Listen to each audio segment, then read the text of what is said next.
Assalamualaikum dan salam sejahtera kepada bangsa mekanika di luar sana. Anda rindu dengan saya? Hari ini kita nak cerita satu lagi tajuk video yang bertajuk kereta-kereta yang tidak patriotik. Macam mana tu? Sebab itulah kena terus menonton. Tetapi kepada anda yang baru saja menemui channel Mekanika Malaysia, sudilah kiranya anda menekan butang subscribe, butang like dan juga butang lonceng supaya tidak ketinggalan menyaksikan video-video yang akan datang yang hebat-hebat belaka. Jika anda masih ingat, pada 2017 Proton telah dibeli oleh syarikat China iaitu Geely Automotive. Hanya pada 2019 Proton keluar produk pertama dia bersama dengan Geely iaitu X70. Tetapi Proton ni kan kereta lokal kan. Kenapa X70 masa tu kereta lokal tapi diimport daripada China? Adakah Proton tidak patriotik? Susah kita nak jawab tu. Tapi sebenarnya pada masa yang sama, Proton Saga, Persona Lipas, Exora masih lagi dipasang di Malaysia. Dia macam ni lah. Jaguar, syarikat UK tu dah jual dekat syarikat India iaitu Tata Motor. Tetapi adakah Jaguar tidak patriotik? Tidak juga, sebab Jaguar masih lagi dipasang di kilang ni di Birmingham. Susah betul nak sebut ni. Maklumlah lama tak pergi UK kan. Jadi adakah ia tidak patriotik? Tidak tuan-tuan. Tindakan-tindakan ini adalah disebabkan oleh perniagaan. Sebab itu pada hari ini kita nak tengok kereta-kereta yang dihasilkan ni dia patriotik ke tidak. Ramai orang kata tak patriotik sebab dia tak membantu jenama negara asal pengeluar tersebut. Dan hari ini kita pilih 7 kereta tersebut.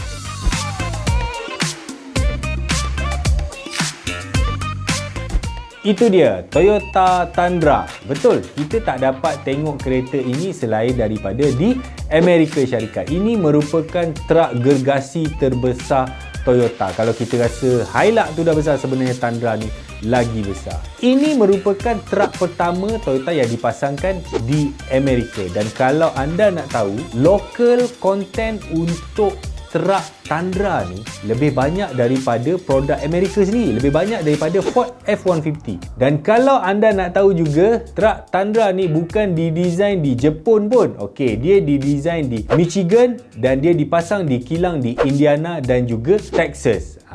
Ada fakta yang lebih menarik kalau anda nak tahu. Truk ni tak dijual pun di Jepun. Takkan jenama Jepun tak jual kat Jepun? Begitulah hakikatnya. Sebenarnya Tundra ni memang didesain di R&D untuk pasaran Amerika Syarikat. Kalau yang kita jumpa dekat Jepun, dekat pasaran lain tu, memang dia diimport daripada kilang US, datang dekat Jepun. Kat Jepun pun saya pernah jumpa left hand drive lagi. Memang dia buatan US.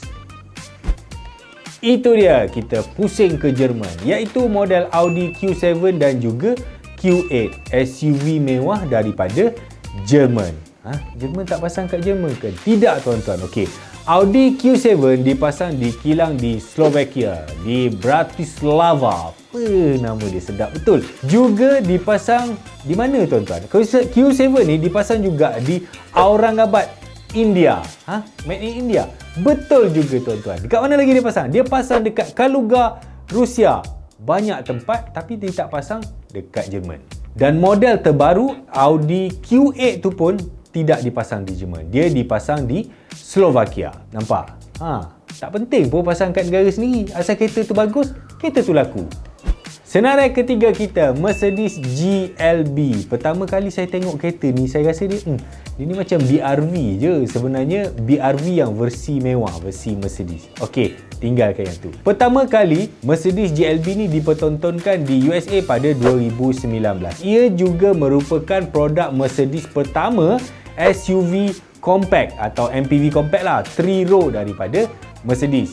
Kat mana dia pasang ni? Dia pasang dekat Mexico. Sebab apa? Tak jaga kualiti ke? Tidak juga. Sebab dekat Mexico ni, kos buruh dia adalah lebih rendah. Lagi satu, dekat Mexico ni dia dah matured industri automotif dia. Yang mana dia mempunyai networking automotif yang sangat komplit. Macam Rayong lah kalau kat Thailand tu. Kereta ni dipasangkan di kilang yang nama dia COMPAS. Kompas. Akronim daripada Cooperation Manufacturing Plant Aguascalientes. Itu nama tempat tu. Ini adalah kilang JV antara Mercedes dan juga Nissan. Besar juga Nissan ni Sampai Mexico dia buat kilang. Nombor 4, Toyota Supra, sebuah nama yang legend sports car daripada Jepun. Tapi model yang terbaru A90 dibuat bersama-sama dengan BMW, iaitu BMW Z4 jadilah Toyota Supra A90. Cuba teka dia pasang kat mana? Jerman? Bukan. Jepun? Bukan. Bukit Raja? Kelang? Bukan. Kodiang? Bukan. Dia dipasang di Austria. Kilang dia nama Magna Steyr. Kilang apa pula ni? Okey. Kilang Magna Steyr ni merupakan assembler. Dia macam assembly contractor. Kontraktor pemasangan. Dia bukan saja pasang kereta. Supra ni, dia banyak ambil kontrak memasang kereta daripada jenama-jenama luar. Contohnya BMW 5 Series pun pasang dekat sini. Mercedes G-Class pun pasang dekat sini. Dan juga Jaguar EV. Ini adalah pusat pemasangan yang canggih. Bila kita ada kemampuan macam ni, banyak syarikat-syarikat luar, dia nak hantar model-model high-end dia, okey, dia hantar dekat kilang kita. Bagus juga. Kalau macam tu, kita bisnes buka kilang je lah. Seterusnya, nombor 5, Honda Civic FK8 Type R. Saya rasa yang ini ramai orang tahu dia bukan dipasang di Jepun. Di Jepun, last Civic Type R yang dipasang kat sana apa? FD2R. Selepas itu, semuanya dipasang di Britain, di kilang Swindon. Kereta ni memang payah kalau kita nak cakap dia JDM. Memang tak pun. Dan reka bentuk dia sangat aerodinamik, sangat sporty dan kadang-kadang kalau kita tengok macam over design. Mungkin itu kot memang pasaran luar Jepun nak. FK8 ni dia pasang dekat Britain tadi kan. Tapi tahukah anda, disebabkan Britain dah keluar daripada EU yang dinamakan itu Brexit lah. Disebabkan benda tu juga, kilang dekat Swindon tu dah ditutup. Ya, kilang lama Honda kat sana pun dah kena tutup. Lepas ni Type R pasang kat mana? Dia tak akan kembali ke Jepun. Most probably dia akan dipasang di kilang Honda di USA. Betul. Made in USA. Wah, itu jadi apa? USDM pula. Apa lagi? Nombor 6, BMW X5. Ingat tak dulu bekas Presiden Amerika Syarikat Donald Trump, dia pernah cakap dekat Kesatuan Eropah. Nampak? Diorang ni, dia hantar kereta kita. Hantar kereta kita pula. Dia hantar Mercedes, BMW, Audi semua dekat Amerika. Kita tak cukai pun diorang. Tapi bila kita nak hantar kereta buatan Amerika dekat Eropah, macam-macam cukai dikenakan kat kita. Kalau anda nak tahu, Trump ni memang dia ahli politik yang tulen, yang tegar. Dia suka mengambil emosi orang, bermain dengan emosi. Sebab tu dia menang. Macam ahli politik kita lah, berjanji itu ini, lalas tak deliver kan. Okey. Apa yang Trump tak tahu sebenarnya, dekat Carolina, BMW ada sebuah kilang yang terbesar di dunia.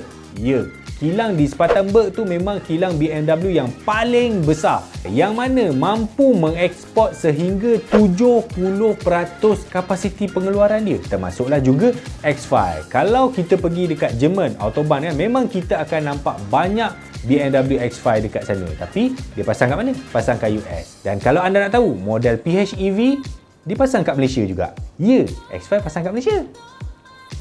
Yang terakhir di senarai kita pada hari ini, Dodge Challenger yang dikatakan sebagai the last American muscle car. Mustang tu bukan muscle ke? Bukan. Mustang is American MLM. Kalau anda nak tahu, Dodge Challenger dan sepupu dia, Dodge Charger, dibuat di Canada. Lah, dekat je. Kenapa dia tak pasang dekat Amerika? Tak tahu. Dia dipasang di kilang Brampton Assembly Plant di Ontario, Kanada. Saya bunyi macam Itali ni. Kenapa dia tak pasang kat Amerika ni? Tak, memang dia tak pasang pun kat Amerika. Even model macam Dodge Durango, Ram Pickup, Jeep Grand Cherokee, semuanya dipasang di Mexico, di kilang Chrysler di sana. Padan muka Trump. Tapi dia dah kalah kan? Okey, itulah tadi 7 buah senarai kita pada hari ini. Jadi, adakah kereta-kereta yang kita bincangkan tadi tidak patriotik? Adakah ia tidak membantu ekonomi negara asal dia? Adakah ia tidak membantu ekonomi setempat? Tidak, tuan-tuan. Sebenarnya, patriotik atau tidak ni kita kena letak ke tepi terlebih dahulu. Dalam perniagaan kereta, faktor ekonomi tu lebih penting, kena letak di depan. Sebelum tindakan-tindakan ini diambil, nak pasang dekat mana ni kan? Okey, ada justifikasi yang khusus telah dibuat. Contohnya, dia kena tengok kos labor dekat mana murah, kos bahan, kos logistik, networking, vendor, insentif cukai, pasaran, semua benda lah. Dan bila dia dah buat perkiraan-perkiraan ni semua, maka dekat mana dia nak pasang, dekat mana dia R&D, itulah keputusan akhir yang dibuat. Semuanya tentang keputusan dari sudut bisnes. Alah, banyak komplain dah. Kau tahu iPhone tu? iPhone yang jual mahal-mahal harga Yahudi tu kan?